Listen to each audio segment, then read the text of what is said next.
Hey there! Is today your first time here? Or maybe your first time in a while? If so, maybe you're wondering exactly who we are and what this church is all about. Well, we'd like you to know that we're a group of ordinary people who are on an amazing journey together, following Christ. Our guide is the Bible because it's the divinely inspired Word of God, and it will never take us in the wrong direction. Along the way, we hope you'll see that we are welcoming and spiritually passionate, and that getting to know you is a big deal to us. We know that the road is rough sometimes, but we'll work really hard to bring you practical and relevant messages to equip and encourage you through life's ups and downs. We want you to know that we care about this community, and we believe that it's our job to make it a better place. So, no matter who you are or where you've been, we're glad you're here with us today, and we hope that you'll join us on our journey, following Christ and living out His plan for us. So, welcome to church.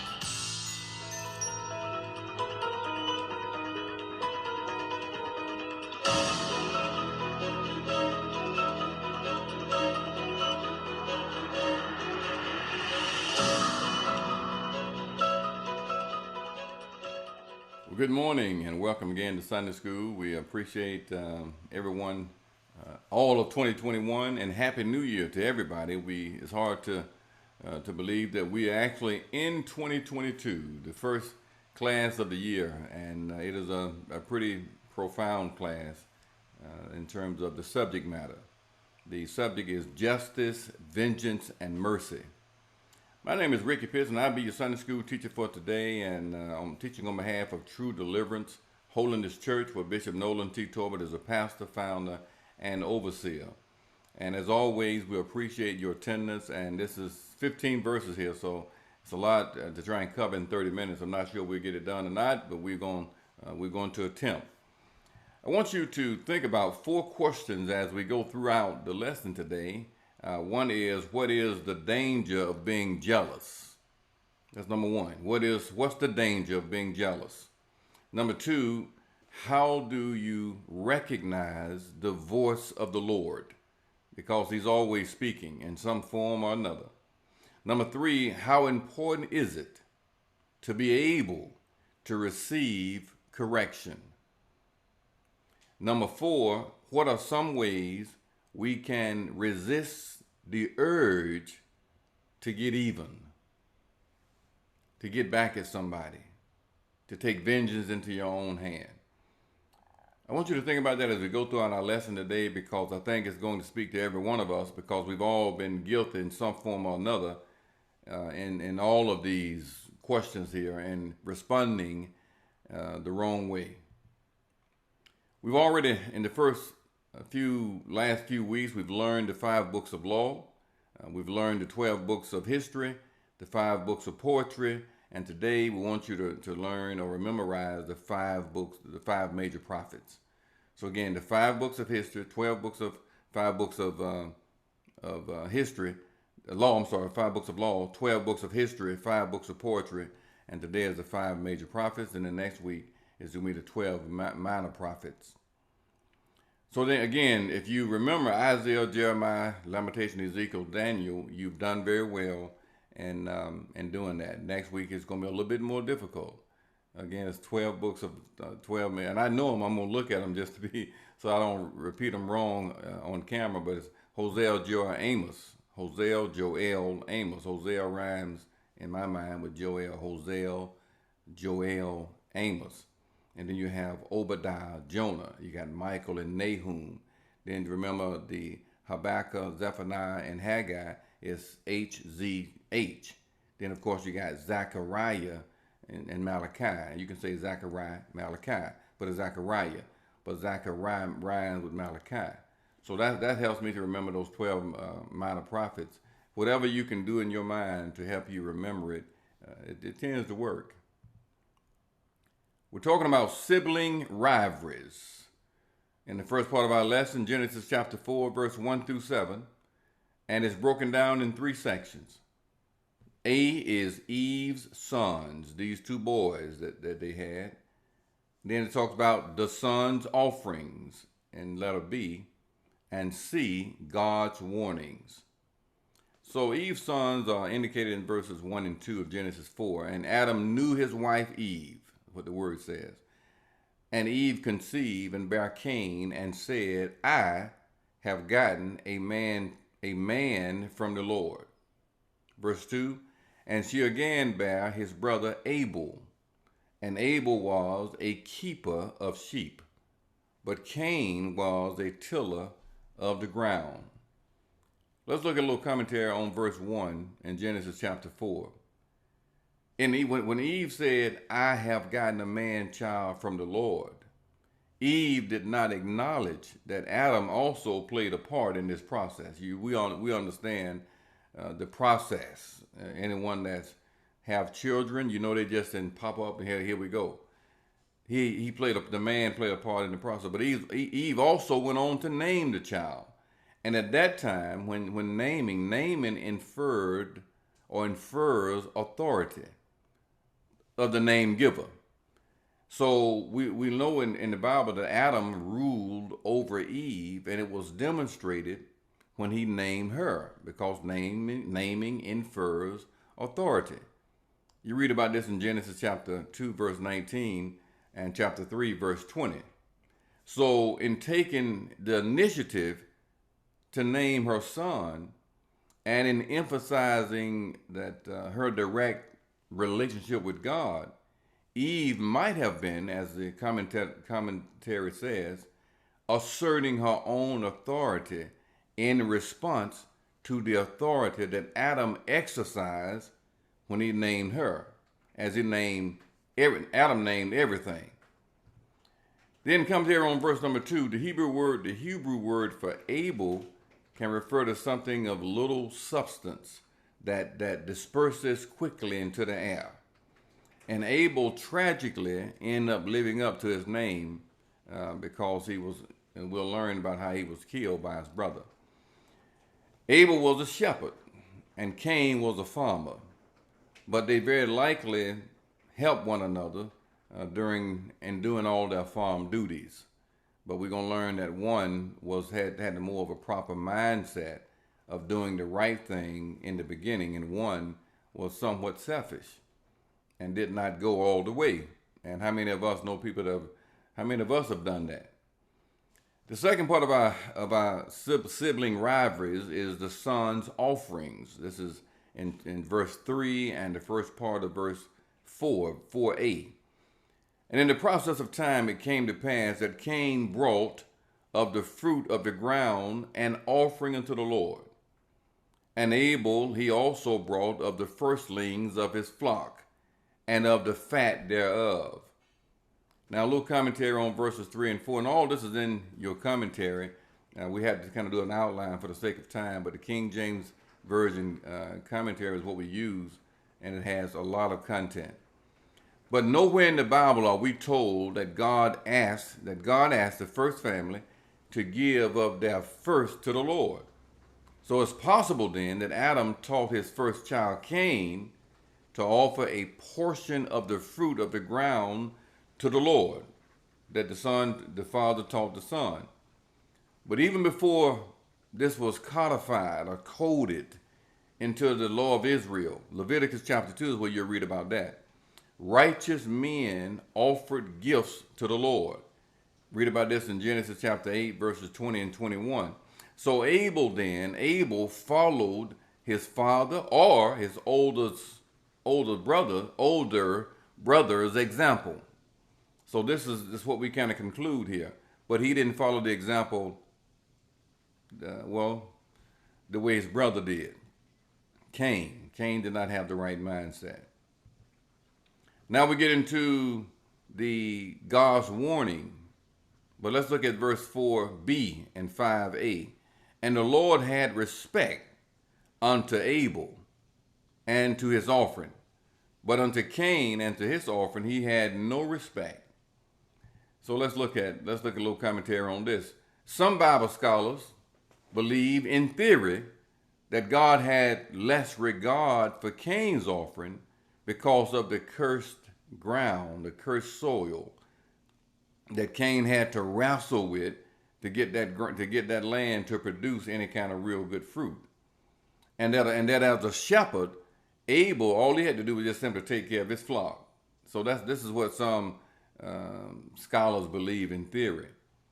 But in summary, the theory is that God preferred Abel's offering because of what it signified. And it signified what it signified at that time and place. But we now understand that Abel brought the best of his flock. Not the second best, not somebody that not that was lame and leaping and a sick, animal. He brought the best, and that was later a requirement in the law of Israel. But Cain didn't bring his best. Cain just went and got some stuff up and said, "Here you go, Lord, here's what I got." He didn't bring his best. And I want you to read Deuteronomy chapter 12, verses 5 through 7. And so it's important when serving the Lord and doing something for the Lord that we don't come blind in one eye and can't see out the other, so to speak. We bring him our best. And we're all guilty of half-stepping in some degree when it comes to doing things for the Lord. More so than we do when we work on our own jobs. I mean, I'm not going to get into naming things. I don't want to make anybody upset here today, but, that's just the truth. So now we want to cross over to letter C in sibling rivalry, and we're going to talk about God's warnings in 5b and verse 6. And Cain was very wroth, and his countenance fell. And the Lord said unto him, Why art thou wroth? And why is thy countenance fallen? That's the question. So here we have a God, the only God that knows everything, initiated a conversation with Cain by asking him some questions very similar to what he asked Adam and Eve, the parents, after they sinned in the garden. You read about that in Genesis chapter 3, verse 9, and verse 11 and verse 13. So even though God was not pleased with Cain's sacrifice, he wasn't pleased with it. But here we see the Creator actively seeking a relationship, and he sought it with the created. Now God is some serious, okay? Which is why we have to understand that if God can do what he does, the ruler and maker of all mankind, the creator of the universe, what makes us think? That's why I always say we ain't that big a deal. Okay, so from the very beginning, we see the Lord seeking to save the lost. And the lost, these are things that they had done that to be disconnected, or Cain had done to be disconnected from the Lord, and the Lord has still sought a relationship with the created, with Cain. So he came to seek and save those which are lost. I want you to read Luke chapter 19, verse 10. Now we look at God's warnings in a little bit more detail here. God in 5b and 5:7. If thou doest well, shall thou not be accepted? And if thou doest not well, sin lieth at the door. And unto thee shall be his desire, the desire of sin. That's what sin want to control you, And thou shalt rule over him. But the point is, we got to take control over it. And this goes a whole lot deeper than self-discipline. This is a spiritual war. It's not repeat. I ain't gonna do it. I ain't gonna do it. I ain't gonna do it. I ain't gonna do it. No. We got to. It's deeper than repetition of words. It's a spiritual battle. It's a spiritual journey, and sin wants to rule, and sin wants to reign over a child of God's life. So a little commentary on verse 7. This is God's first instruction about sin, and it's still true today. We have to have instruction about sin. And preachers don't want to preach on sin and talk about sin, and teachers don't want to teach on sin as if it don't exist. We need to have it. So ruling over sin is about truly understanding that the time is always right to do what's right. Not because it's a famous saying, not because you heard Dr. King say it, and it was a very famous saying at that time, but the fact of the matter is the time is always right to do what's right. And that takes practice. That takes a conscious effort. That takes intentionality. It takes being purpose driven. So the first step then to inviting sin into our lives is to neglect doing what we ought to be doing. It's like a vacuum, and the vacuum is created by the inactivity, not doing anything in righteousness, and it sucks wickedness into the life of a child of God. The time is always right to do what's right. Now let's go to section 2 of our lesson. We're talking about divine mercy, and we got to move because this time is going fast. We see the word fratricide. You've heard of homicide, suicide, pesticide. Well, this is fratricide, and this is when a brother kills a brother, or a sibling kills a sibling, family killing family. And it's so sad that we see this so much in the black community. Black on black crime. And I won't get into that today because that's also kind of a touchy issue. But the fact of the matter is, it's true. And we got to ask the Lord to bring deliverance and bring understanding so blacks will quit killing their own. Boy, I'm telling you right now, look, I ain't gonna. So verse 8, and Cain talked with Abel, his brother. That's what the book says. And it came to pass when they were in the field that Cain rose up against Abel, his brother, and slew him. That's what the word says. So rather than heed God's warning, Cain committed what's understood now as the first premeditated murder. Now, I want to read something in 1 John chapter 3 and verse 12, just to kind of, bring this out a little bit more. And the word says in verse 12, 1 John 3 and 12, and be not like Cain, who took his nature and got motivation from the evil one and slew his brother. And why did he slay him?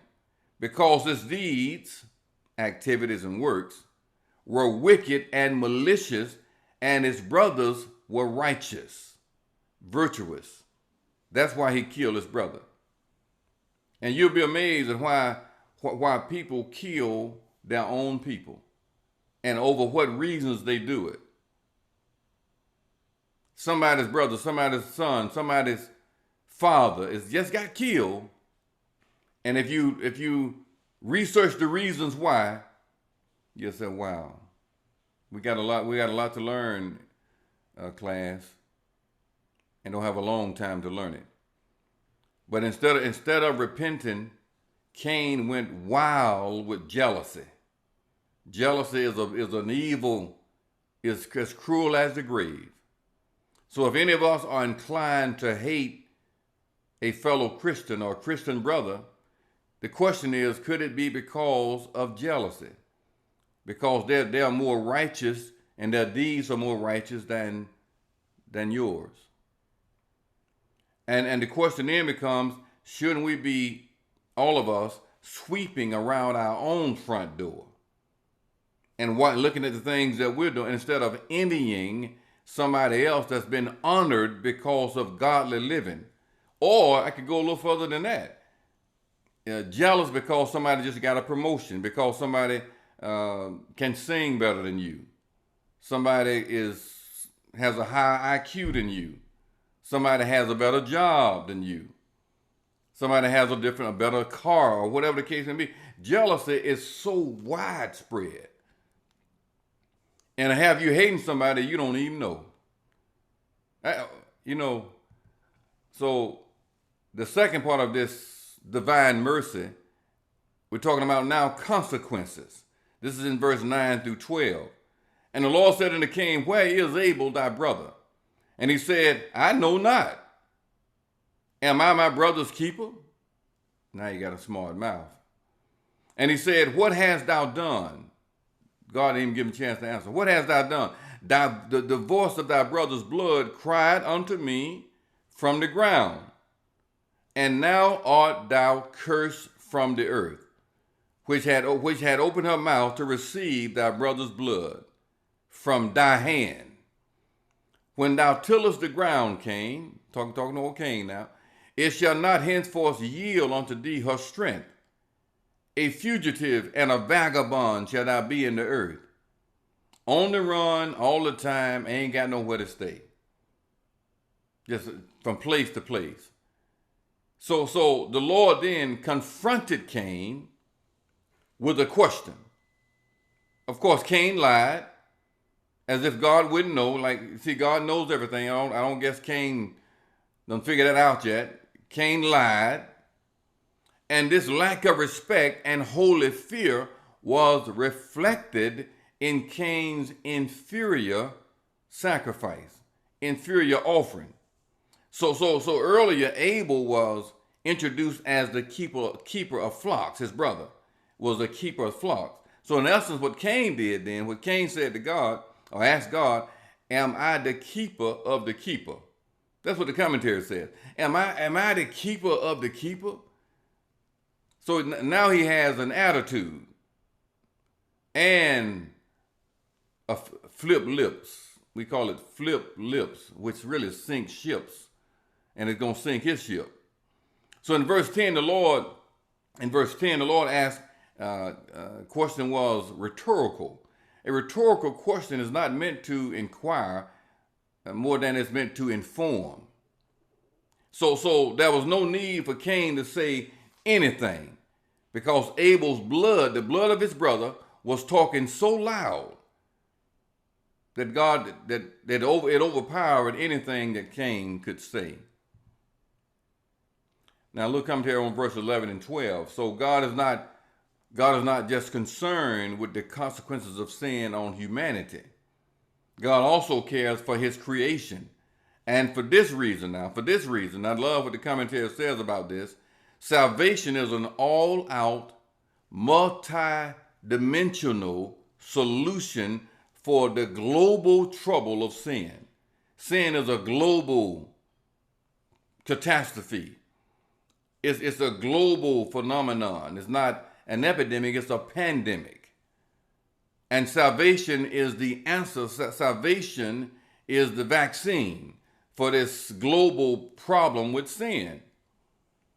And so if Cain could not be trusted with his own brother's life, how is he going to be trusted with the land that God gave him? So Cain couldn't just run away from this problem. So Cain then was assigned to a life of roaming, no stability, no homeland, as a result of the sin that he had sown and the life that he had taken, his own brother. We see here in the third part of our lesson, limiting consequences of sin. So verse 13 through 15. And Cain said unto the Lord, my punishment is greater than I can bear, because thou hast driven me out this day from the face of the earth, and from thy face shall I be hid.